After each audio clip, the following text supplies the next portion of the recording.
Hey. Okay, we are Clickbait, babe. recording in 3, 2.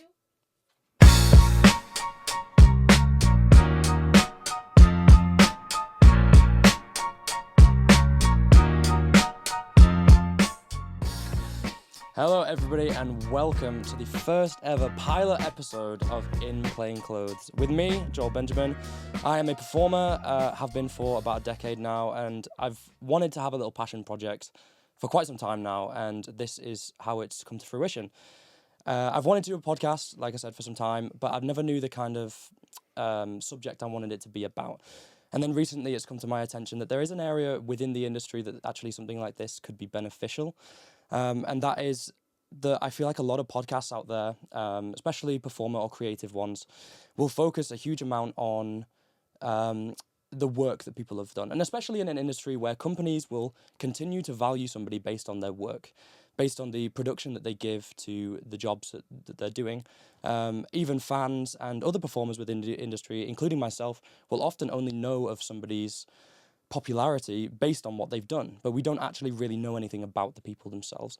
So that's kind of where this podcast comes into. So every episode I'm going to be having a new guest on that's somebody within the industry, and it doesn't have to just be performing or musical theatre. It can be an artist or creative of any kind, to really get to know the person behind the performer. You know, less about where they trained and the jobs that they've done, and more about the person they are, where they grew up, how they became who they are, and the choices that they've made along the way. Because I think that's really important to understand and be seen as more than just what you do for a living. And as everybody that's performed will know, often it's not enough to just make a living out of. So we all have side hustles, we all have side projects that we're working on, and I think it's very important to highlight those as well. So yeah, this is a very exciting time for me. This is the first ever episode. And I've got my first guest with me here today, and I'm going to introduce him. He's done just about everything there is to do, so I'm very excited that he's taken some time out of the day to come and spend, share some of his knowledge with me. He is one of the international judges for the Dance World Cup. He's part of the faculty at Arts Ed. He's the associate choreographer and dance captain for multiple industry-renowned choreographers and directors. He's understudied and played Zaza in La Cage, MC in Cabaret. He's been a swing for 6 years in productions such as Mary Poppins, Frozen, and now he's understudying Hades in Hercules. Please welcome the one and only Jordan Livesey. Jordan, how are you today? Thanks for coming in. Hello, mate. You okay? Yeah, I'm good. It's exciting time. This is so cool right? that you're doing this. It's a proper nice setup, isn't it? This setup is unreal. Obviously, you're not doing anything by half, but right, yeah. And what you're doing is so good, like talking about us as humans rather than what people see us as out in the industry, which is amazing. Yeah.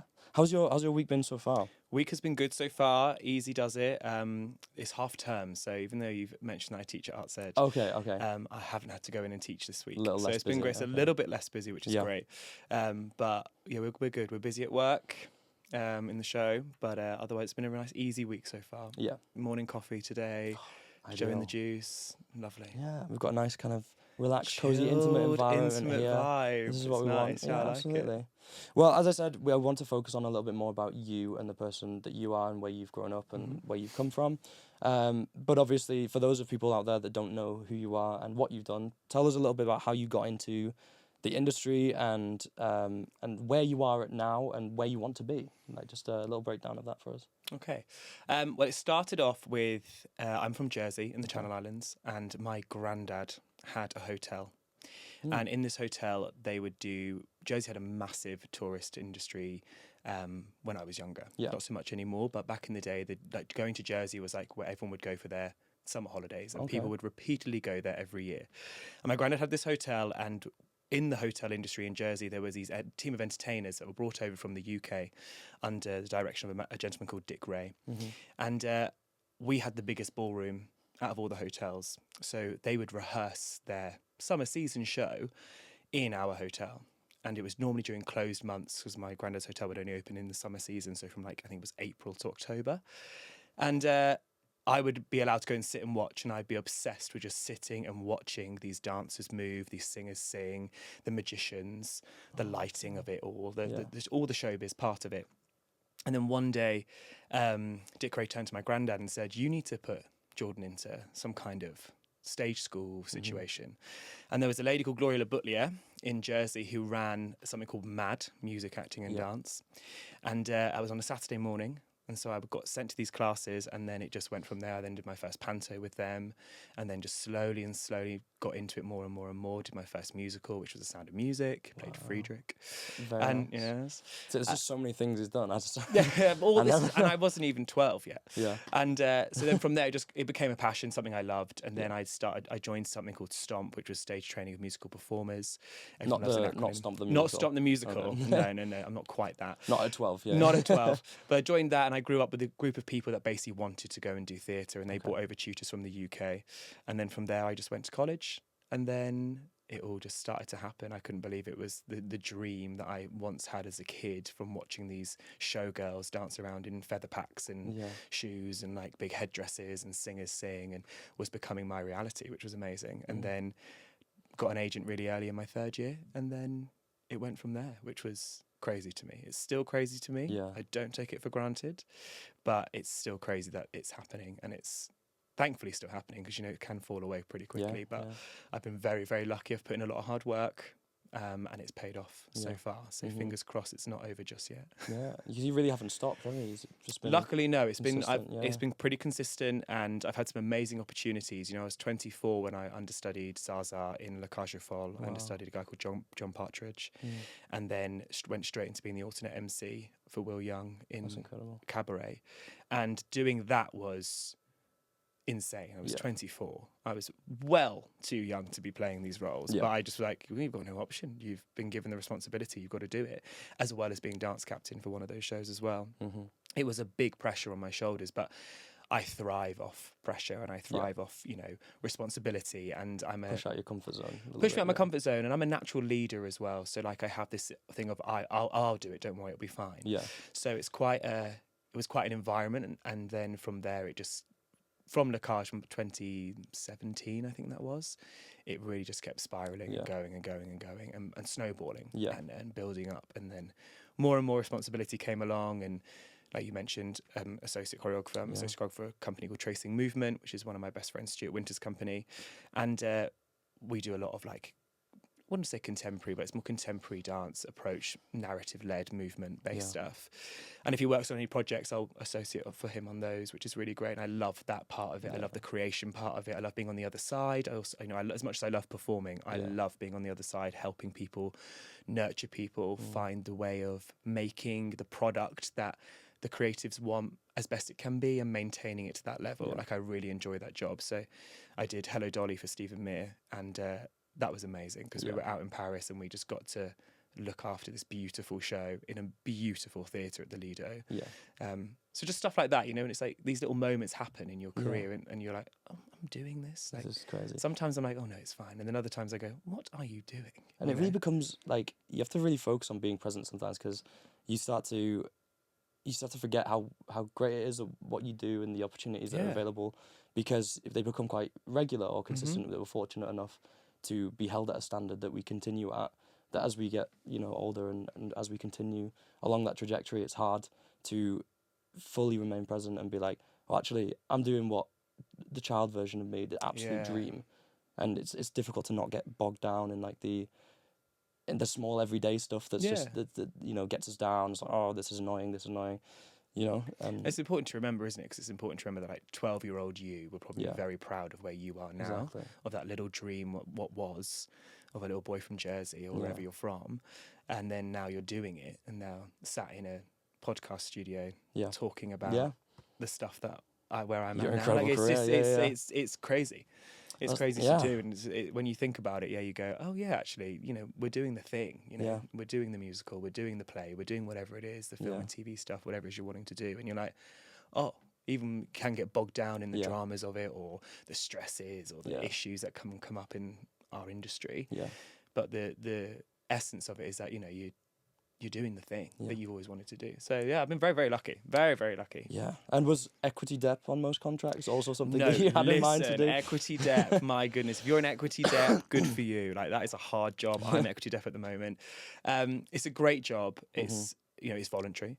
But it's just something in me of being that leadership kind of role, and doing things that's right, making sure that, because people are like, a stickler for the rules. It's like, it's not the rules as such, it's the making sure that we're being treated correctly and that, we're not being exploited for our work. Because, there was a time in the industry where you would, it's for the good of the show must go on, which is still very much an essence of the show at the moment of our industry.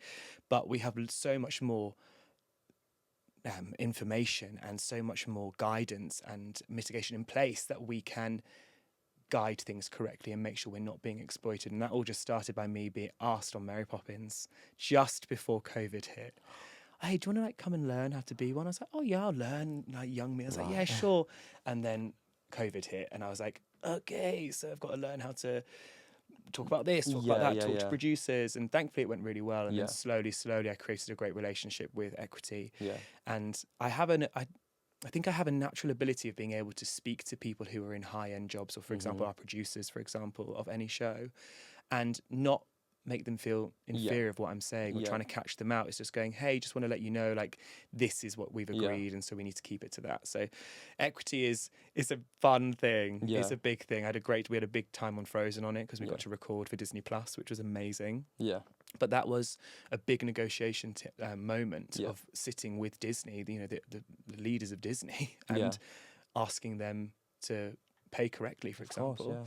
And same thing now. I'm on the negotiations team to organise and fight for the new West End agreement, which should be coming in from April time. So we're sat opposite Salt at the moment, which is an amazing experience. It's new for me. It's my first year doing it, but to be given that trust from Equity is amazing, and to have the knowledge of the people, and it's about doing it for other people, the greater good of our industry. So that's an amazing thing that's happening at the moment as well. So it's a wonder you have any time spare to do anything, or to even come in and just keep smiling. Just keep smiling, keep going. I just love being busy. I'm not very good at being, sat doing nothing. No, I never have been. My family are the same. My family are workers, so we all are. So it's just kind of instilled in me from being a child that always do something, keeping busy. I just enjoy it as well. And if I didn't enjoy it, I wouldn't do it. Yeah, absolutely, of course. And from a perspective of actually seeing you be in those rooms with Equity and stuff, and how you handle it, you've such a unique ability to be direct but still respectful. And I think I can speak for everybody. You always bring receipts as well. You always know what you're saying is factual. If you haven't got the receipts, don't speak. Exactly. And I think most people would be terrified to get in a disagreement with you. I try not to get into any disagreements. I try not to. I try to go, hey, they will lose. They will lose. No, not at all. I've lost many times, and you learn from those losses, when you're like, okay, I see their point, I get it, okay, fine. You take the win, and I take the L from it, so, but I try to make sure if I ever bring something up or I say something about industry-based things, for example, on the Equity front, then I will have the facts, I'll have the print, I'll have the wording correct. I won't just go in guns blazing. I'll make sure that I know what I'm talking about, and I'll keep pushing until the right thing's done. I think, anyway. That's what I try and do. Tell us a little bit about anything else that you've got going on outside of the industry. I know you said that you were a judge for the international for Dance World Cup. Tell us a little bit about that. So that is an amazing thing that I've been a part of for a very long time. I was actually a competitor. Okay. Yep, and way back when. And my mum was a dance mum. And she would take me to the comps. She would take me to my dance lessons. And then the company is owned by a man in Jersey. That's where I'm from. And they needed another member of the team, and my mum was free and available, so she became part of the team. And now my mum, for example, is the events director of the whole thing. And I'm a judge. I was a judge before then, and I am still now. So I get to travel the world, going to see each country that enters. They have a qualifier, and we go around and we judge their qualifier for them, and they culminates in a big final each year in a country that is we try and represent each country that enters. This year is Dublin, to represent Team Ireland. And last year was Spain, and next year, I'm not sure where next year is, but it's just making sure that we go to these amazing places and we see this talent. There is so much talent out there, it is terrifying. So that's something that keeps me in check, is that the talent that's coming through is incredible. And I'm working at another college at the moment on a Move It piece, and there's a student in it who I judged in Portugal. Okay. And he was like, "Hey, do you remember me?" And I was like, "Oh my God, I actually do remember Wow. you." It was strange because it's like when you really, when there's like special talent, you know, Yeah. these raw diamonds that are coming through at such a young age, you just remember them. And he's in this piece, and I was like, "Oh my gosh, hi!" So it's amazing, like, you know, someone I saw when they were 14, 15, 16, however, because it's as young as 4 up to 25, the competition. Yeah. And see them come through as this emerging talent is insane, you know, and it keeps me in check and reminds me, going, you need to go to class.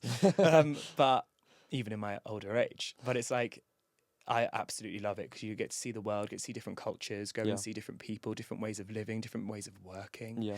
And I love it. I just love meeting new people. And when we get to teach masterclasses as well, which is a big part of being a judge at Dance World Cup, is we get to give back and we get to share our knowledge, and that's something I love doing. So like I've always taught since I was younger, and I've always tried to share my knowledge as solid as it might be, or as much as I can know, because I love learning as well. So I love learning what worked in that environment, or okay, when I said that they did this, okay, what does that mean from my teaching? But you know, how do I make that better? So yeah, Dance World Cup is a big part of like outside of performing, which is amazing. And then being creative is another big part. And then for me, like other things that I would do is like, I just love a bit of alone time. I say I love enjoying my rent. Yeah. Because like sometimes I just want to sit at home and read a book, or just watch a bit of telly, or eat a pack of biscuits. You know what I mean? Like, or go to the gym. Like that's great for my mental health, is going to the gym. That's like a daily routine. It's not like something I have to do. It's a choice. I will do that every day because I just love it. So it's more like what I do outside of theatre or in the industry is to like what pleases me, what scratches the itch that doesn't quite get done at work, for example. Especially when you're constantly moving and interacting with so many people on a daily basis. It can often be so important to take that time for yourself to actually... a lot of people will, I think, recover with like in spaces with people. I'm very much somebody that recovers alone. And just able to just take time for myself. Bit of downtime, and a bit of just like, take it easy, you know, like you don't need to be at 100 the whole time. And so that I can give back, I like, you know, filling up your cup analogy is like, I have to fill up my cup. Otherwise I can run for a while on empty. But as I'm getting older, you learn that's not good. Like, don't do that. Like, just take the day off, or, you know, take the afternoon where you don't need to be in a coffee shop. You can just be at home, just lying on your sofa, or cleaning your flat, or something silly, or, you know, doing a bit of retail shopping, or whatever it is, retail therapy, whatever it might be for you. I think that's what I try and do outside of the industry, things that aren't industry based. So I try not to make sure I don't try to listen to anything theatrical or watch anything that might come up on my social media or whatever. So I think that's important as well. Beautiful. Yeah. I'm going to ask you some questions coming up, and these will dig a little bit deeper and into the person you are, and move away from career a little bit. But I've got a little game for us. What I want us to do, I call it Draw or Distract. Basically, the theme of the game is, are the questions going to distract you from the drawing, or is the drawing going to distract you from the questions? Oh, good. And the thing is, I'm terrible at multitasking and drawing, which is why this is the perfect game. So what we've got here is we've got a cup full of printed out little pieces of paper, and each has a scene on them that we've got. If you just reach under your chair, we've got a whiteboard and pen and rubber. Please take me back to school. This is literally like, yeah, right, what chance? And yeah, so whenever you're ready, please pick out a piece of paper, and I'm terrified of what it's going to say. Just for the record, my drawing skills are appalling. I guarantee you they cannot be worse than mine. Okay. All right then. Okay, what does it say? A mountain pass. Right. Okay. Okay, well this is the point. This is going to be very interesting. It's we're either going to surprise ourselves and be much better than we thought, or it's going to go terribly. So yeah, the idea is that we're going to use these questions. I've got a few questions for you here, and see if I've got the easier job, because I just ask the question and then I can draw. You've got to try and answer. I've got to listen, draw, and then answer. Oh, right? Okay. Oh gosh. Okay. Okay. So mountain pass. Mountain pass. All right. Here we go. So first question for you. Yeah. How do you define success for yourself? For yourself, not for anybody else in the industry, not across life, but just for yourself. Personally. For myself, success, great. I think initially, I'd say Okay, this is harder than I thought. Right. Okay. And it's not looking at yours because I'm going to take ideas from don't it. copy my mountains. So I think initially it would be, don't stop drawing. Can I pay my rent? Initially, is like, okay, am I being able to? Oh, hit the mic. Am I able to survive, live, do what I need to do to? Well, this is actually really hard. It's really. Isn't it Joel, hard, you've got isn't it? me here. This is really good. This is good because at the moment I really want to think about what I need to draw. But at the okay, same hang time on, as focus. yeah. Oh, I've got it so much easier than you. Yeah, so yeah. Okay, I don't even know if this is a pass. I'm gonna but I'm block just this bit gonna out. Yeah, just gonna go with it anyway. So basically, I think success is individual to everyone, obviously. But I think initially, like success, not regards to like, oh, I'm successful because I can pay my rent. That means it's like, okay, I'm surviving. You know, any job can be for that, really. You know, apply for anything. But I just think like, what is success? This is such a good question. Why have you asked me that first? I feel like Really get into the depth of it listen, already. the depth of straight it. And away. I'm struggling to draw snow on a mountain. Okay, do you know what I'm saying here? This is why it takes all these questions. This to is to good. show and draw. But I have to try and focus on what you're saying at the same Yeah, time. So I'm like, yeah, it absolutely. is a challenge. Okay. It's a challenge.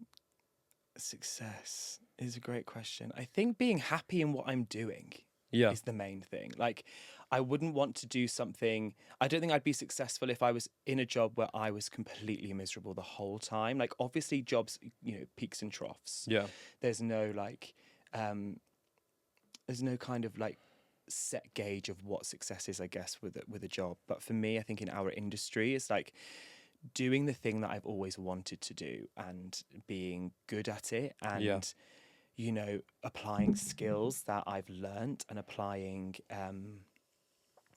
ways to do things that, oh God, this is hysterical. What if you listen back to this and I'm actually saying nothing? What if I'm actually saying nothing? I can't. You're doing so well. You're doing great. All I can draw at the moment is mountains. I've got nothing else apart from some dodgy looking there could be mountains. multiple passes in the mountains. That's so fun. Yeah, this is so bad. This is Oh my such a God. good idea, but such a terrible This idea. is at the such a same good time. idea, but also I can't bear it because I'm not in control of the situation here. So, This is what you get when you don't get a copy of the questions beforehand. this is what happens. This stresses me out, but that's okay. Good. Good.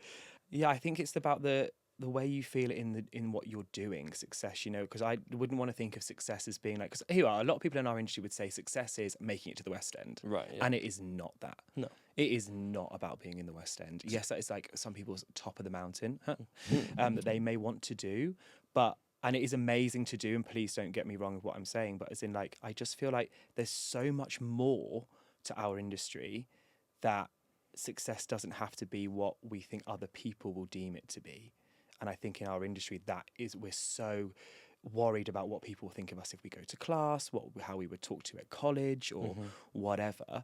I think it's important that we don't put success on the final product. Success is like, oh, okay, you didn't get cut from that audition, or if you did get cut from that audition, you don't feel terrible about it this time. You're growing from it. You're learning about what you're good at, or learning what your skill set is becoming, or what type of path you need to take in this industry. Yeah. I think that's an important part of success, and I think for a long time, for me, it took me a long time to realise that, and I was like, I have to be in the West End. But then I've done, thankfully, some great West End jobs, which have been amazing. But actually, one of my favourite jobs and my most successful job for me, where I was like, oh my God, I've absolutely nailed everything I've wanted to do in my career here in this one job, was Hello Dolly. Yeah. And that was in Paris. Because interesting. along with an amazing show were these incredible people that I worked with. I was really lucky. And the cast were insane, and the creative team were just the most beautiful creative team, so generous. So that for me was, I'd say, great success, because I felt my happiest, you know, and I've worked in some big jobs and they've probably been the most unhappy I've been. So I wouldn't want to put success on those, because, you know, say it was in a West End job, I'd be saying, well, I've now succeeded. Yeah. But actually, no, I haven't, because I'm not actually enjoying myself. Yeah, Do you know what I mean? And you So often I'd say- only don't realise that until you've actually done that Western job and you go, well, you've got to live through I'm it, haven't you? not- Yeah, I'm not fully fulfilled. Do you know what I mean? I'm not Yeah. being fulfilled. This is not what I signed up for. This is not what I thought it was going to be, or whatever it might be for whatever job. And obviously you can get that in, how people call muggle jobs, for example, as well. Because people, we can't take away from the fact that, people are desperate to get away from those muggle jobs because they just want to try something in theatre. But it's like, don't put it all on being in the West End, for example. Exactly. Well, that was a very good answer. I really considering tried. You There. did Sorry, fantastic it took there. me so long to get there, but there was something going on. I'm Yeah, sure. you're doing very Hopefully well. you get something from that. All right. Okay. I think this might be slightly easier. Yeah, answer, go okay. on. Like, what's my favourite colour? Second question it would be, what part of your personality has taken you the longest to accept? Oh, good. Oh, that's a good one, isn't it? That's a good one. It's a really good one. My personality the longest to accept. I think having to be, now this is going to sound wrong, in control. Mm-hmm. And having to, my way is not always going to be the right way. And I think accepting that took me a long time and took me a lot of attempts. Okay. It took me, I don't say I don't think I completely learned how to deal with that. Yeah. But I am very aware of it, and I'm very conscious of, for example, going into the future, what I need to do to make sure that I am in the right headspace, the right physical space for the next job I do. Yeah.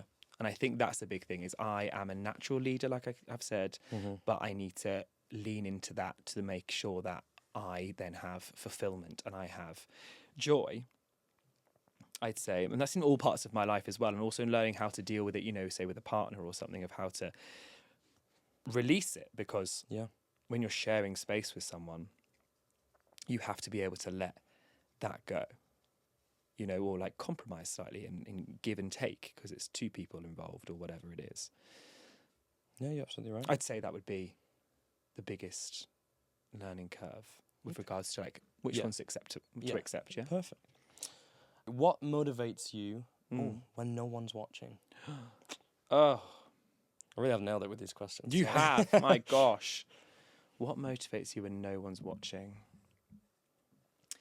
I think my family, not to be like generic, but my family, I think, because, for example, nobody watches my mum do her job. Nobody watches my dad do their job. Like our jobs, we are watched. So when we go out and do something, we get that dopamine hit of somebody watching us.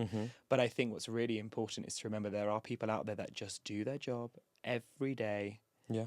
And don't get a round of applause, aren't seen, aren't heard, and they just do it. They just rock up, they turn up every day. Even people who are like, I know nurses or doctors or whatever, nobody stands at the end and claps them for doing, a blood test or something. Yeah. And it's like, hang on, remembering that you don't need to be seen to be motivated. You can get up and also for me as well, like it's like, what do I want to do with the future? What does future me want? So like, even when it comes to warming up for the show, linking it back to work. Yeah. If I think of warm up, one of my best mates told me this. It's like, I think on our first job together when I was 21, he was like, warm up isn't about warming up for the current show. It's about warming up for your next one, your next job. You're preparing your body physically, mentally for the next thing that you're going to be asked to do, because your body becomes so accustomed to what you're doing now that when you then want to move in a different pattern or something, it's going to struggle.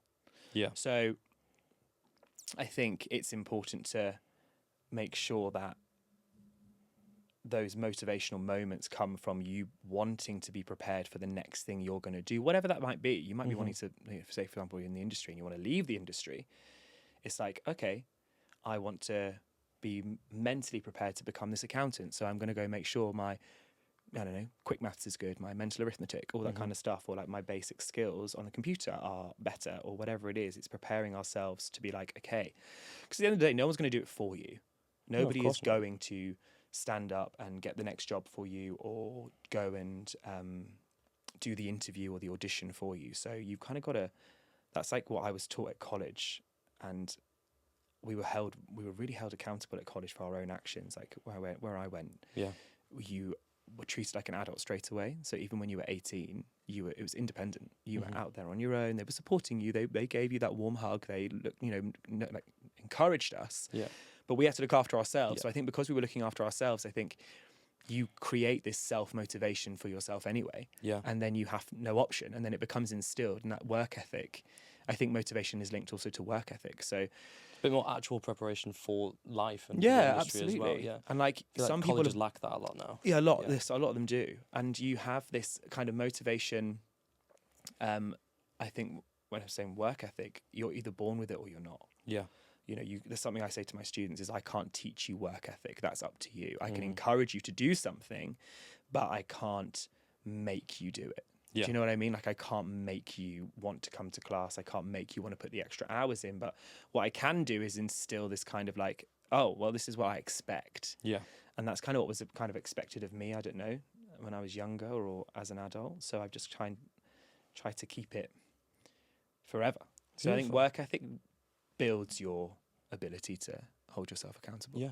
I like that. What are you most proud of that doesn't show up on a CV? I'm most proud of my younger brothers. Okay. Yep.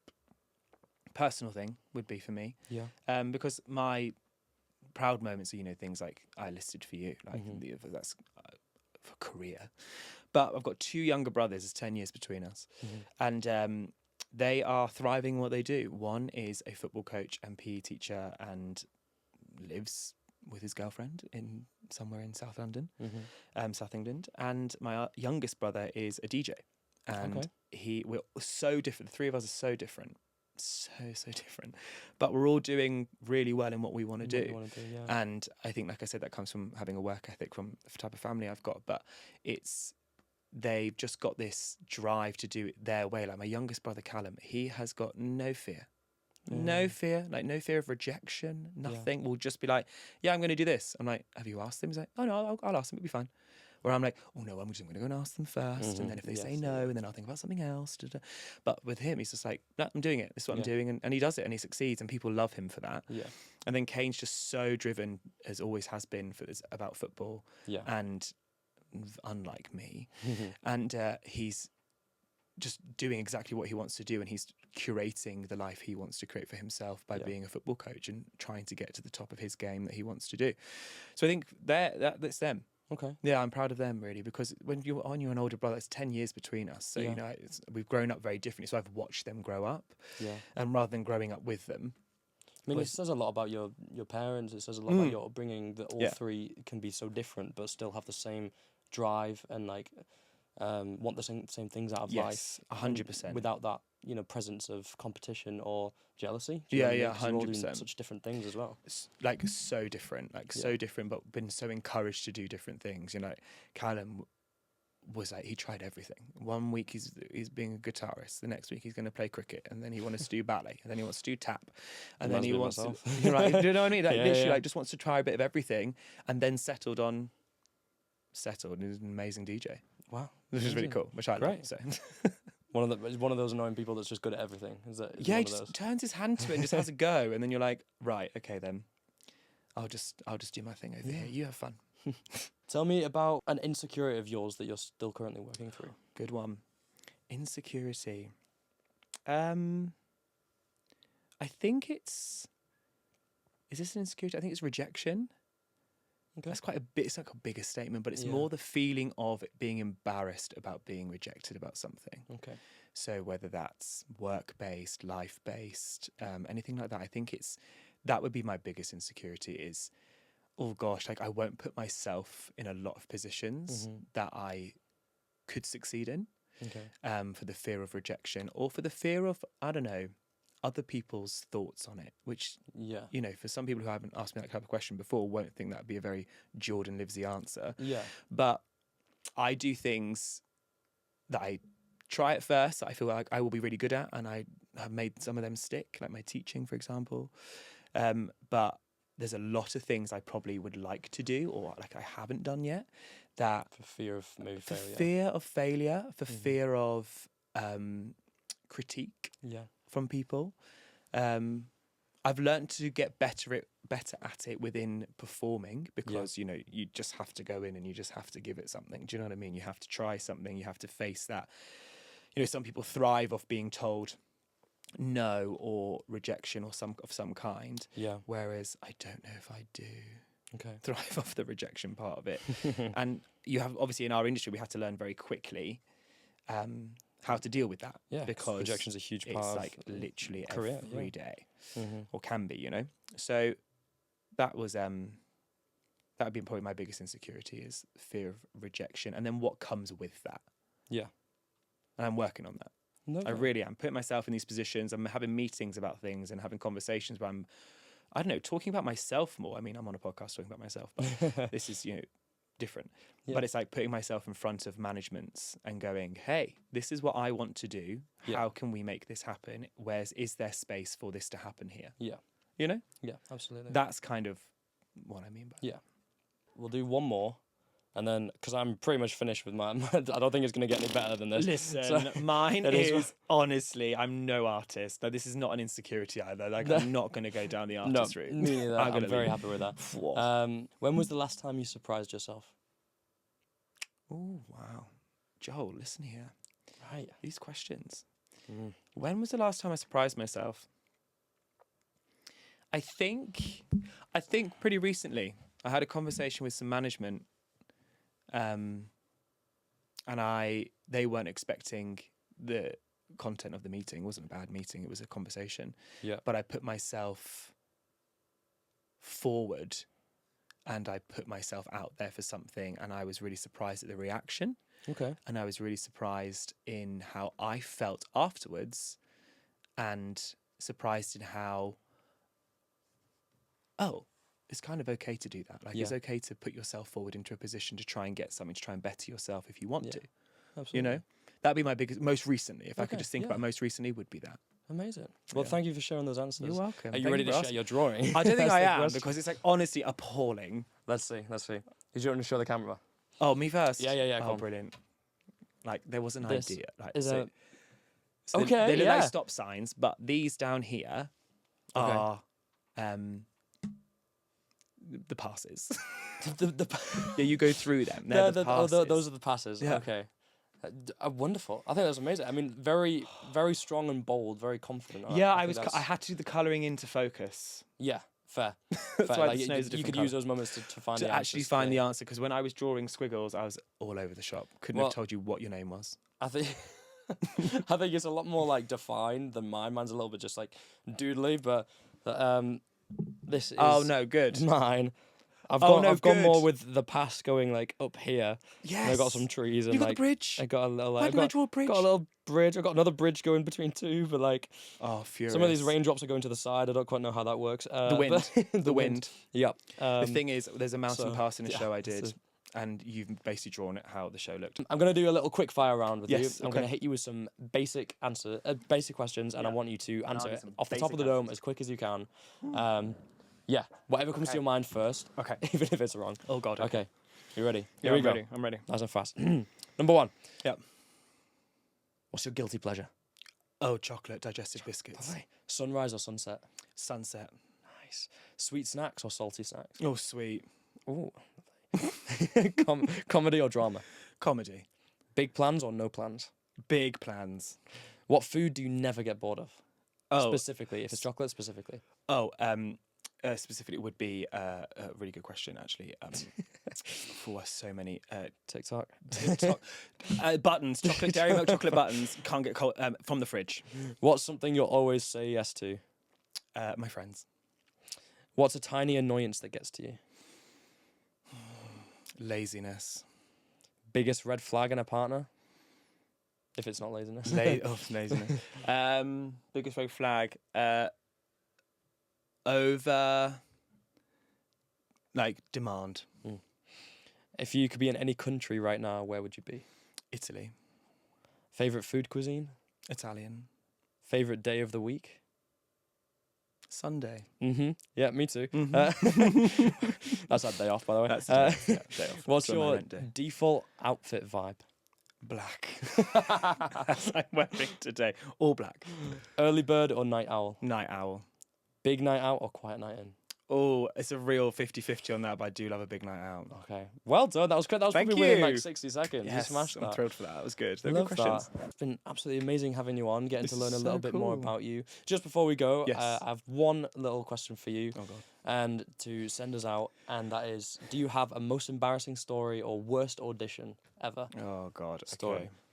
Make Yes. life a little bit more relatable for I us. do. Listen, right. So I was working at Bill's, Mhm. which used to be attached to the Lion King. Yeah. It's now no longer there, but it was there. And I was working crazy hours Mm-hmm. in between a job. And I had an audition for Starlight Express in Bochum. Okay, mate. And I couldn't get the time slot off to go out of work to go to the audition. So Okay. they moved my lunch break to be during the thing. So I went in my Bill's uniform. It was a checkered shirt, blue denim jeans, some dirty ass trainers, and I took the apron off, right? And that's as far as it got. And I got to Pineapple, had my sheet music, I'd practiced in my house. I was like, it's a high song, I'm going to be fine. Right. It's going to be fine. Anyway, I go into Studio 79, I think that's the one in the middle. Mm-hmm. And they're all sat at the end of the room, Yeah. pianist on the right, panel in the middle. And I give my sheet music and I'm stood in my Bill's uniform and this is so embarrassing. But it's okay, like whatever, I have to do the thing. And I stand there and the first chord is played. And I'm singing I Want to Break Free. Right. But I'm singing the show version, so it's slightly lower. So I believe it's slightly lower than Okay. Freddie Mercury's key. Okay. Boom. I was like, Did you "Ooh." break free? I missed. I was like, hang on a second. Hey, can I just get that one more time? They're like, yeah. Boom. I was like, oh God, sorry, one more time. Played it again and I went, I want to break free. And I was like, oh my God. And this noise was just coming out of my body. There was not very many words. I basically bought Freddie Mercury's key. And listen, someone's going to tell you that there is no difference in the key, and that's fine. But Okay. the version I was listening to at home, I could sing. And then in this room, You couldn't. I couldn't sing it, right? I was awful. And it's a long song. And I'd done a cut and I sung it, finished. No one said anything. I just went, they went, thank you. And I took my stuff, right? And I went outside and the woman outside went, God, you've got a pair of lungs on you.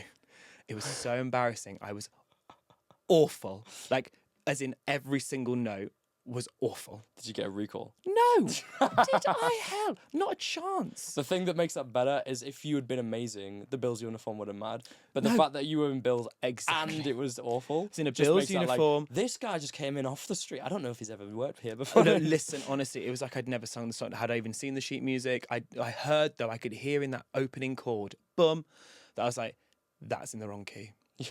And I wanted him to play it again to just make sure he played it right. I was questioning a professional pianist. But I was like, no, please sure tell me you're I've done right it wrong. Please tell me this is wrong.